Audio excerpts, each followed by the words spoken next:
দেখো বন্ধুরা, আমি এখন এমন একটা জায়গায় আছি। তোমরা সাইডটা দেখলেই বুঝতে পারছো।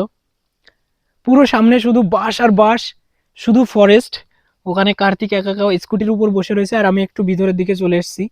দেখো এখানে নিচেই পুরো ডিপ এতটা নিচেই চলে গেল। মানে ওই নিচের বাঁশগুলোর মাথা কিন্তু এই আমার নিচেই চলে পড়েছে, নিচেই রয়েছে এইদিকে। মানে এরকম নিচের দিকে চলে গেল সামনে। কতটা তো মানে আমি দেখতেই পাচ্ছি না ভালো করে। অনেকটা নিচে এইদিকে চলে গেল। আর এখানে দেখো শুধু বাঁশ আর বাঁশ।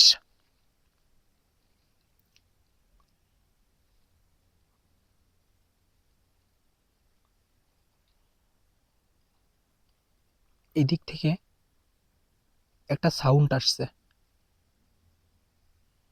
ঠিক এই দিক থেকে একটা সাউন্ড আসছে।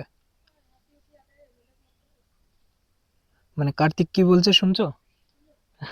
যে হাতিমাতি চলে আসতে পারে যে কোনো মুহূর্তে, মজাক মাত করো, মানে ভিডিও মাত করো, এখান থেকে ও যেতে বলছে। সত্যি এগুলো একটু রিস্ক। যদিও আমাদের কাছে কোনো সেফটি নেই, কোনো কিছু নেই, মানে যে আমরা এর ভিতর দিয়ে দৌড়াই পালাবো তারও উপায় নেই। এর ভিতর দিয়ে কি করে দৌড়াবো বলো? তোমরাই বলো, এখানে দৌড়াই যাতে গেলেই তো পড়ে যাব। এখানে গাড্ডা অনেক নিচে, এর ভিতর দৌড়াবো কি করে? দেখো চারিপাশে, এখানে লতা পাতা কম আছে কিন্তু দৌড়ানোর জায়গা নেই।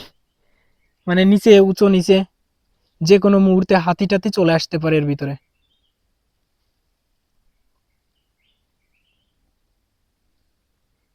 দেখো অবস্থা।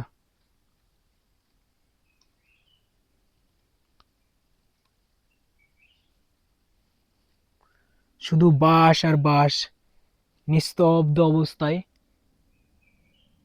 মানে আমি এই দিক থেকে একটা সাউন্ড শুনতে পেলাম, যতটা মনে হলো হরিণের মানে ডাক, এমনটা মনে হলো। মানে হরিণ ডাকলে যেরকম একটা সাউন্ড করে না, ঠিক সেরকম। এই দিক থেকেই মনে হলো, মানে ঠিক এই দিক থেকে আসলো। এখান থেকে হরিণ, হরিণ টরিণ সবকিছু লোকে মারে, যেগুলো বলা ঠিক হবে কিনা জানি না ভিডিওতে। দেখো অবস্থা ফরেস্টের,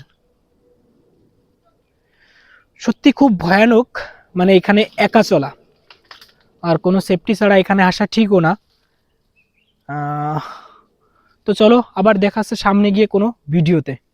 তোমরা দেখতেই পাচ্ছ এখানের কেমন। চলো।